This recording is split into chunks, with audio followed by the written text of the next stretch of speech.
வெண்பருத்தி நூலெடுத்து வாய் வெடிச்ச பூவெடுத்து நான் அணிஞ்சிட தொடுத்து வச்ச நடினமான மாலை இது.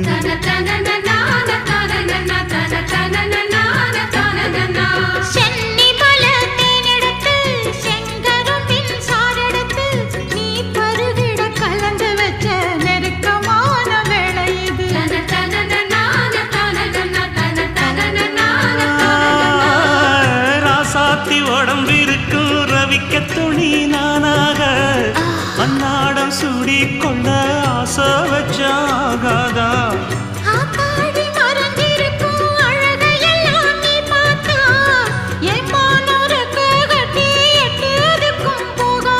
அடிச்சீனி சக்கரையே எட்டி நீயும் நிக்கிறியே நான் ஏங்கி ஏங்கி பார்க்கிற போறாங்க பண்ணுது.